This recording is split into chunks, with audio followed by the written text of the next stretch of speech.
উগ্রপন্থা বন্ধ হওয়া উচিত। যারা নেতা আছেন তারা ভাবা উচিত, বোঝা উচিত ভারতের শক্তি আছে, ম্যাস্ট করে দেবে বাংলাদেশকে।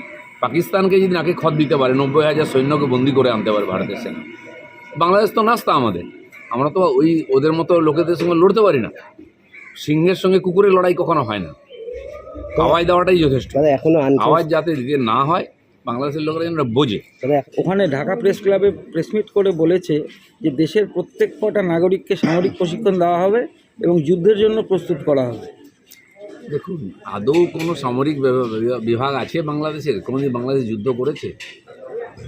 চুরি করে ভারতবর্ষে ঢুকে খায়, চুরিকার জিনিস নিয়ে খেয়ে বেঁচে থাকে। তো তার ভিখারিরা অনেক বড় বড় কথা বলে, কিন্তু ফুটপাতেই শুতে হয় ওদের। বাংলাদেশের অবস্থা খুবই খারাপ। আজ যদি আমরা বলি যে বন্ধ করে দেবো, জলটাও বন্ধ করে দেবো, বাংলাদেশ বাঁচবে কি? তো এইসব লোকের কিছু মাথা খারাপ লোক আছে, তারা ওখানে খালি মিডিয়ায় থাকার জন্য নেতা হয় না। আজ কোনো সরকারই নেই ওখানে। এমন একটা দেশ, প্রধানমন্ত্রীর বাড়িকে লুট করে নেয়, পার্লামেন্ট ভবনকে লুট করে নেয় যে দেশের লোক। কি দেখুন সিরিয়াতে কি হচ্ছে, একই ঘটনা। তো এরা এত অযোগ্য অকম্মা, না নিজের পেট চালাতে পারে না দেশ চালাতে পারে।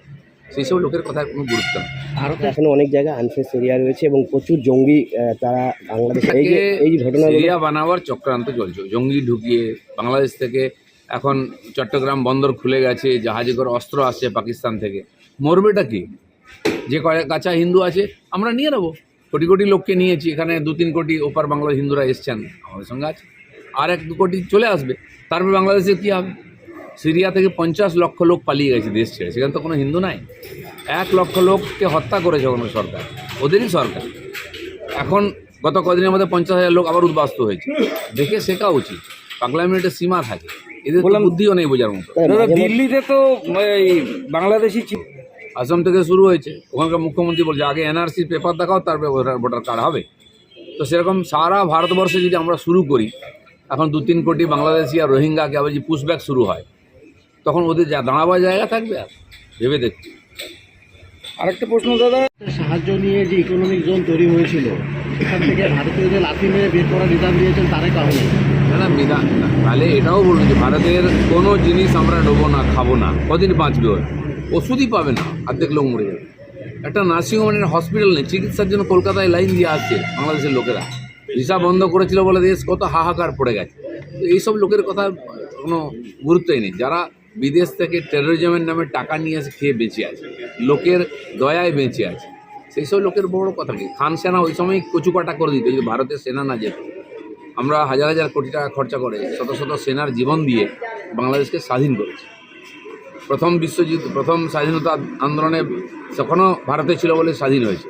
তাহলে আজকে আফ্রিকার দেশগুলোর মতো এরকম গোলাম থাকতো, শিক্ষা দীক্ষা থাকতো। এবার হিন্দুদের পর না ওখানে খ্রিস্টানরাও আক্রান্ত হয়েছে, বলা হচ্ছে যে 25শে ডিসেম্বর 31 এগুলো করতে দেবে না। ইসলামী মৌলবাদের শিকার বিরোধীরা সবাই হচ্ছে অন্য ধর্মের লোকেরা। যেখানে অন্য ধর্মের লোক নেই সেখানে নিজেরা খুনোখুনি করছে। আফগানিস্তান দেখুন, সিরিয়া দেখুন, অন্য পাকিস্তান দেখুন, মারামারি করে নিজেরাই মরছে। এই যে হিংসা আর উন্মাদনার মৌলবাদ, এর ফলে কি হয়েছে? আজকে এতগুলো মুসলিম দেশ আছে, সব জায়গায় খুনোখুনি চলছে। We are the dreamers, the achievers, and the leaders.